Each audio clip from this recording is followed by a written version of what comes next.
இருக்கேன்.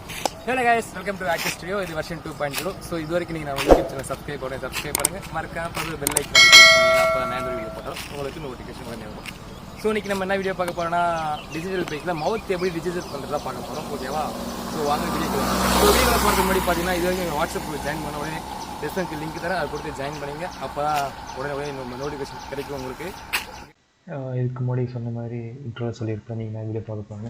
ஸோ ஒரு Photoshop open பண்ணிக்கோங்க. ஸோ நான் ஆல்ரெடி பார்த்தீங்கன்னா ஒரு ஃபோட்டோ அது கட் பண்ணி கலர் கொடுத்து எல்லாம் பண்ணி கரெக்டாக வச்சுருக்கேன். ஸோ நம்ம லிஃப் ஸ்மெட்ஜ் எப்படி தான் பார்க்க போகிறோம். ஒரு லோ குவாலிட்டி ஃபோட்டோ தான், பார்த்தவங்களுக்கு தெரியும். வேக்கம், நான் டிஜிட்டல் பெயிண்ட் வந்து வேக்கம் படம் தான் பண்ணுறேன். பென் டூல் எடுத்துங்க. ஃபஸ்ட்டு ஒரு லைன் போட்டுக்கோங்க. இது லைனே தெரில, சொன்னால் நம்ம லைன் போட்டுக்கிறோம்.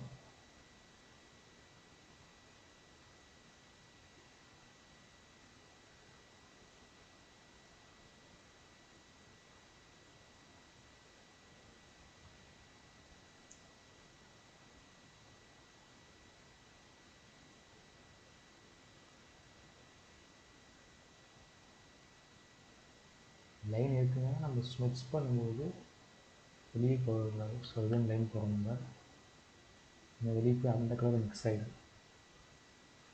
ஸோ மேக் செலக்ஷன் கொடுத்து பெயிண்ட் பண்ணி வச்சுக்கோங்க. அடுத்து ஸ்மெட்ச் பெயிண்ட் எடுத்து ஸ்மெட்ச் பண்ணுங்கள். அதாவது 8% வச்சுக்கோங்க. நான் பேக் கம்பெனி யூஸ் பண்ணுறேன், நான் 8 வச்சுருக்கேன்.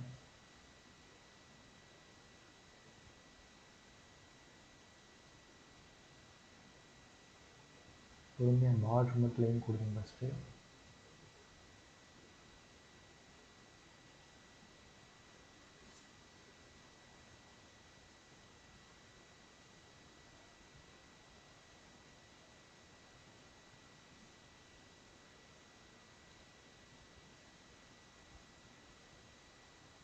ஸோ எதையும் மாற்றாதீங்க. ஸோ அது இருக்க மாதிரி ஸ்மெட்ச் பண்ணுவீங்கன்னா அப்போ நம்ம மவுத் கொஞ்சம் ரியலாக தெரியும்.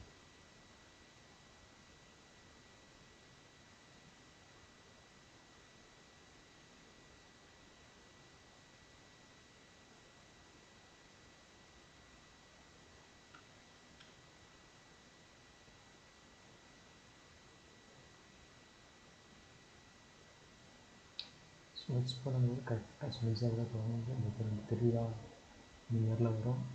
சரி சொல்ல தெரில, உங்களுக்கு புரியும். இன்றைக்கி ஸ்மெட்ச் பண்ணுறது எல்லாருமே தெரியும். இந்த லைன் இது ஸ்மெட்ச்சாக இருக்குது.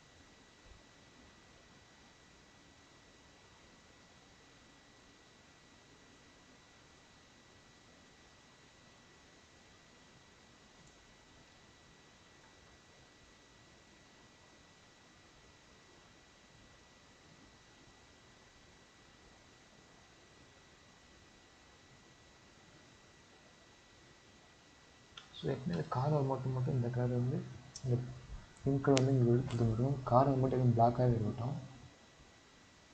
ஏன்னா அப்புறம் ரியலான இது தெரியும், கொஞ்சம் உள்ளே இருக்க மாதிரி தெரியும். இப்போ ஸ்மைல் பண்ணுற மாதிரி தெரியும்.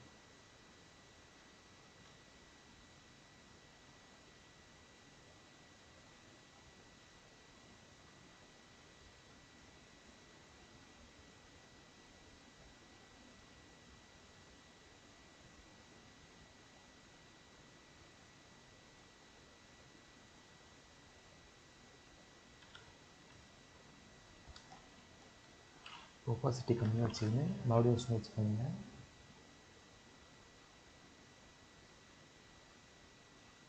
ஒரே ஸ்மெட்சில் வந்து எல்லாமே கரெக்டாக வந்துடாது. உங்களுக்கு அந்த எஃபெக்ட் தர வரைக்கும் அந்த ஸ்மெட்ச் கொடுத்து தான் இருக்கும்.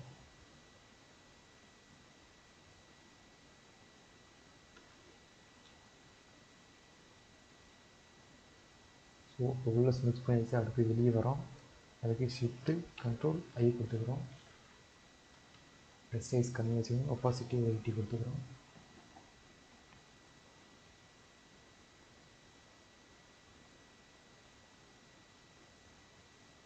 ஸோ இப்போ வெளியே ஸ்மெச் பண்ணுவோம். மற்ற கலரோட மிக்ஸ் ஆகக்கூடாது, அதில் கேர்ஃபுல்லாக இருங்க. ஏன்னா மிக்ஸ் ஆகிடுச்சுன்னா ஸ்மெச் பார்க்க நல்லா இருக்காது. அப்புறம் அப்படியே பிச்சுக்க வேண்டியது தான். எப்படி அவங்க பண்ண வருது நம்ம பண்ண வர மாட்டேன்னு சொல்லி. ஸோ நானும் அந்த தப்பு பண்ணியிருக்கேன். நிறைய வீடியோ பார்க்கும்போது நானும் அந்த தப்பு தான் பண்ணியிருக்கேன். ஸோ நானும் வந்து திக் பண்ணியிருக்கேன். நான் சொன்னேன், நீங்கள் தப்பு எடுத்துக்காதீங்க.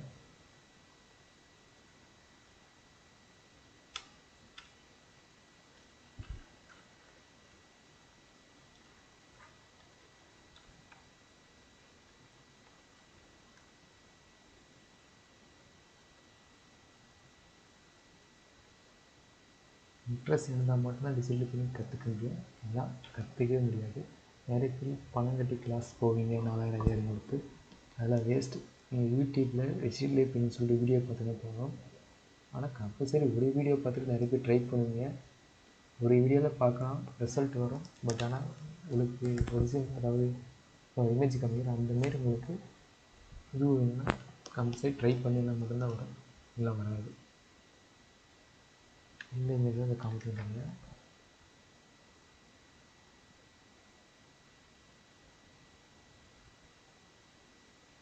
இந்த ஸ்மெச் எப்படி இருக்குது, நான் பண்ண ஆல்ரெடி ஒருத்தர் பண்ணது. ஓகேவா, இதை பார்த்து நான் கற்றுக்கிட்டு வெறும் இமேஜஸ் தான் பார்த்து கற்றுட்ருக்கேன், எப்படி பண்ணணும்னு சொல்லிட்டு ஐடியாஸ் தான். ஓகேவா. ஸோ அதனால் ஒரு வீடியோ பார்த்துட்டு ஸ்மெச் பண்ணி வரலன்னு சொல்லி ரிசல்ட் கேட்காதீங்க. நீங்கள் ட்ரை பண்ணியே இருக்கணும், அப்போ தான் உங்களுக்கு ரிசல்ட் வரும். இது வரைக்கும் கிட்டத்தட்ட நான் ஒரு 150 கூட பண்ணியிருக்கேன். இப்போ எனவே லைட்டாக வர ஆரம்பிச்சிருக்கு. ஸோ அதனால் கிளாஸ் பண்ண ஆரம்பிச்சிட்டேன். கண்ட்ரோல் டிவிடி செலக்ட் பண்ணிக்கோங்க, ஜூம் அவுட் பண்ணி பாருங்கள். இப்போ போயிட்டுருக்கேன்.